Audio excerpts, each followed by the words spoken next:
Des sanctions ont bien été annoncées à l'endroit des signataires de cette tribune.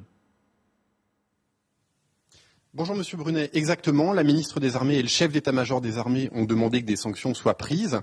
Alors il y a deux catégories de personnel finalement qui sont visés par ces sanctions. Il y a d'abord des militaires d'active, c'est-à-dire qu'ils servent aujourd'hui dans les rangs de l'armée. Ce sont 18 personnes.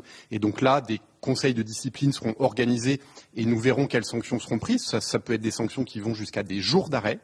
Première catégorie de personnes concernées. Et la deuxième catégorie, ce sont des généraux dits en deuxième section. Donc concrètement, ils sont à la retraite, mais puisqu'ils sont en deuxième section, ils sont rappelables. Ils peuvent réintégrer l'armée d'active. C'est arrivé il y a quelques mois, par exemple, au moment de la crise Covid. Nous avons fait appel à des généraux à la retraite pour venir nous prêter main forte. Donc à partir du moment où ces généraux à la retraite peuvent revenir dans l'institution, ils sont soumis, comme tous les autres militaires, aux devoirs de réserve, de neutralité, de loyauté. Ces devoirs, ils ont été enfreints par ces généraux à la deuxième section qui ont signé ces tribunes. Et donc, le général Lecointre et la ministre des Armées, Florence Parly, souhaitent que des sanctions soient prises, et sanctions qui iraient jusqu'à la radiation de la deuxième section de ces généraux. Mais Hervé Grandjean, selon les armées, quelle est la faute qu'ils ont commis, les signataires de cette pétition? Les militaires, ils sont astreints, et ils le savent dès qu'ils endossent l'uniforme, ils sont astreints à un devoir de réserve. Ils n'ont pas vocation à s'exprimer publiquement en mettant en avant leur état de militaire. Donc c'est le fait d'avoir violé ce devoir de réserve qui enclenche ces procédures disciplinaires. Vous êtes certain que c'est ça? Parce qu'on a vu quand même sortir du bois un certain nombre de membres du gouvernement, pas des militaires, hein. Je pense à Dupond-Moretti, Marlène Schiappa qui a dit « ces militaires sont des putschistes ». Elle parlait quand même d'officiers supérieurs qui ont fait Saint-Cyr, qui ont servi la France pendant des décennies. Putschistes, ça n'est pas rien quand même. Ils n'ont pas les valeurs de la République. On se rend compte qu'en réalité, quand on les écoute, ils vous disent « on n'a jamais appelé à une quelconque sédition ». On dit juste que si ça continue, et sur ce constat, beaucoup de Français sont d'accord, si l'état de délitement du pays continue, on va demander à l'armée, à ceux qui sont d'actifs, à nos collègues finalement d'intervenir un jour, et nous voudrions éviter ça. C'est un petit peu la philosophie de ce qu'ils semblent vouloir dire. Est-ce que c'est une faute ? Ce qu'on peut certainement dire, c'est que c'est une tribune qui est une tribune à visée politique, d'une manière ou d'une autre, et que, encore une fois, lorsqu'on est militaire en deuxième section, général en deuxième section, il faut choisir. Soit on veut faire de la politique, auquel cas on est cohérent avec soi-même et on demande à être mis à la retraite, à ne pas pouvoir être rappelé dans l'armée d'active le cas échéant. Soit on souhaite garder son statut de militaire, de général en deuxième section, et auquel cas on s'astreint à une neutralité et à une réserve. C'est la base pour tout militaire, quel que soit son grade. Et a fortiori pour des généraux qui sont au sommet de la hiérarchie militaire, il y a un devoir d'exemplarité et c'est cela que nous appliquons. Déjà, moi, je remercie M. Grandjean que j'ai écouté justement ce matin pour remettre un peu au centre du débat ce qui est en jeu sur la question de la neutralité, du devoir de loyauté, du devoir de réserve. Et surtout, je suis un peu dérangée qu'une semaine après, on semble oublier le contenu, en effet, le fond de ce qui est rédigé dans cette tribune. Et je ne parle pas de M. Grandjean. Quand ces généraux, ces officiers parlent de partisans d'un certain antiracisme qui sont des partisans haineux et fanatiques, quand, pour citer exactement la phrase provoquant en finale une explosion et l'intervention de nos camarades d'actifs dans une mission périlleuse de protection de nos valeurs civilisationnelles, c'est quand même un enjeu un peu différent que de se dire qu'ils devraient être obligés peut-être d'intervenir sur le territoire national. Et il parle également concernant les banlieues, des hordes des banlieues. Tout ça, au-delà même de la sortie du devoir de réserve, avec le contexte qu'on connaît, le jour auquel ça a été publié, le fait d'en faire une pétition, des enjeux dont ces personnes, justement parce qu'elles sont extrêmement bien formées, justement parce qu'elles ont une expérience de la culture militaire, ces personnes n'ignorent pas cette culture, n'ignorent pas cette histoire. Et faire semblant de ne pas y voir un appel, pas forcément directement au putsch, mais un appel, une provocation, une manière d'alimenter justement la haine et les tensions, c'est extrêmement grave. Et au-delà des procédures disciplinaires en cours qui sont propres aux armées et que je salue, même si ça a été un peu compliqué à enclencher de ce que j'en comprends, mais heureusement, il y a eu également un recensement très précis des différentes personnes qui ont signé la tribune. Il y a également des courriers qui ont été envoyés par un certain nombre de responsables politiques. Je cite là le groupe parlementaire écologiste Solidarité et Territoire au Sénat, qui a demandé pas uniquement des sanctions disciplinaires, mais également une saisine du procureur de la République, parce qu'il y a un certain nombre de délits qui peuvent être aussi caractérisés, la provocation et l'appel à la non-obéissance des forces armées. Écoutez, Je reviens vers vous dans une seconde, monsieur le porte-parole. Cette histoire prend des proportions totalement absurdes. Ils ont exprimé une opinion. Ils ont exprimé leur opinion, madame.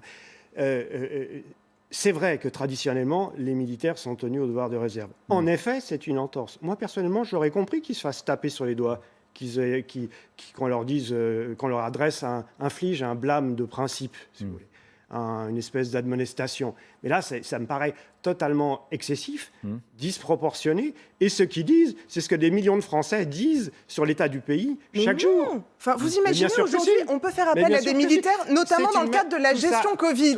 On demande à des militaires d'aller tenir des centres de vaccination. Madame, vous tenez beaucoup à ce qu'on ne vous coupe pas la parole. Oui, mais la dernière fois, j'ai parlé 2 minutes sur une demi-heure. Donc vous me permettrez de vous demander de réagir juste sur un point très précis. Vous me permettrez de terminer à mon tour ma phrase avant de vous redonner la parole volontiers.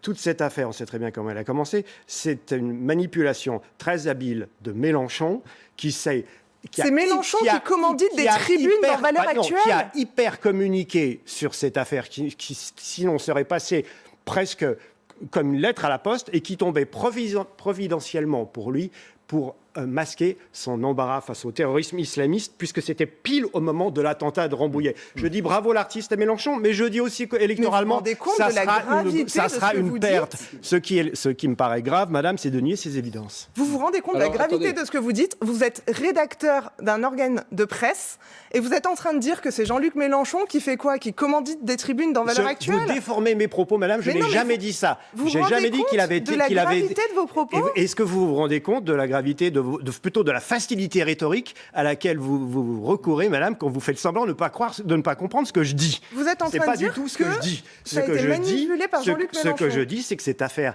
serait restée assez anecdotique, a été montée en épingle par Mélenchon, qui sait faire ça très habilement, et que ça a pris des proportions absolument risibles. D'ailleurs, Hervé Grandjean, c'est une histoire totalement ridicule. Hervé Grandjean, monsieur le porte-parole du ministère des Armées, merci d'être avec nous. Vous voyez, ça suscite un débat très, très âpre, finalement. Est-ce que vous n'avez pas le sentiment que, finalement, les armées ont été prises, elles aussi, dans un piège politique, finalement, où on a une moitié du pays qui dit ces généraux n'auraient pas dû faire cela, et une autre moitié, on le voit dans ce sondage, 58% des Français qui disent mais bien sûr qu'ils sont fondés à le dire, parce que la situation est tellement mauvaise en France qu'ils ont raison de sortir de leur réserve habituelle pour dénoncer une situation qui est tout à fait extraordinaire.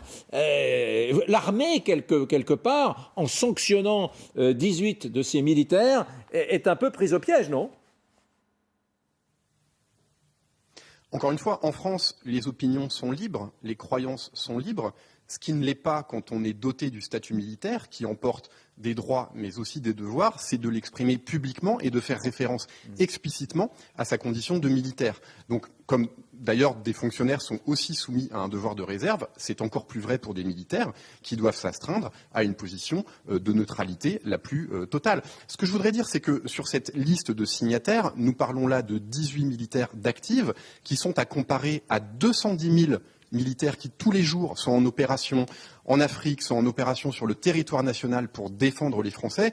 Et donc la prise de position, en tout cas le fait de signer cette tribune de la part de 18 militaires d'actifs, n'est en rien représentatif de ce que peut penser la communauté militaire d'actifs aujourd'hui. C'est important de le rappeler. Je voudrais vous faire écouter Marion Maréchal, qui est une des nombreuses personnalités à droite, puisque les signataires de cette tribune sont plutôt soutenus par des personnalités de droite, bien sûr. Écoutons Marion Maréchal. Citoyens. Ils sont des citoyens qui mettent quand même leur peau au bout de leur engagement. Et à ce titre-là, au contraire, je pense qu'ils ont quelque chose à apporter dans le débat public. Quand on a des militaires qui font une tribune aussi grave sur l'état de la société, qui est manifestement soutenu par une partie non négligeable de l'armée, puisqu'il y a tous les jours des signataires qui arrivent, y compris des soldats du rang, ça dit quelque chose de la société. Voilà. Et je ne suis pas sûre que ce soit en étouffant ce débat et en traînant les gens devant les tribunaux ou en les radiant de l'armée qu'on règle ce problème.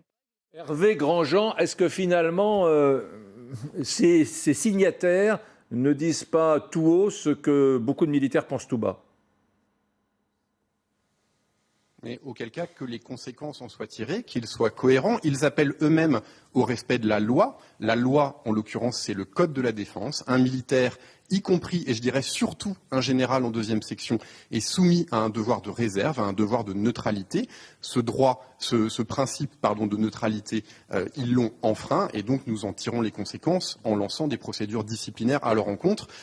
Ils appellent à la cohérence, nous appelons à ce qu'ils fassent de même. Très bien. Donc, pour être très très concret, qu'est-ce qui va leur arriver à ces signataires là dans les prochaines heures ou les prochains jours? Ils vont recevoir un courrier. Qu'est-ce qu'on va leur signifier? Qu'est-ce qu'on va leur dire? Quelle va être la sanction véritable? Expliquez-moi en 2 mots.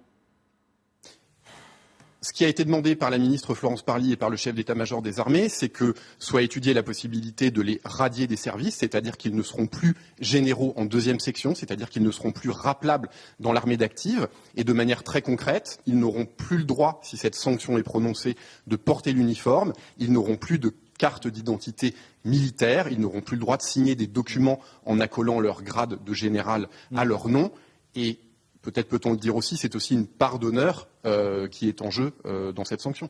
Merci beaucoup, monsieur le porte-parole du ministère des Armées, Hervé Grandjean. Merci d'avoir passé ces quelques minutes avec nous et belle journée à vous.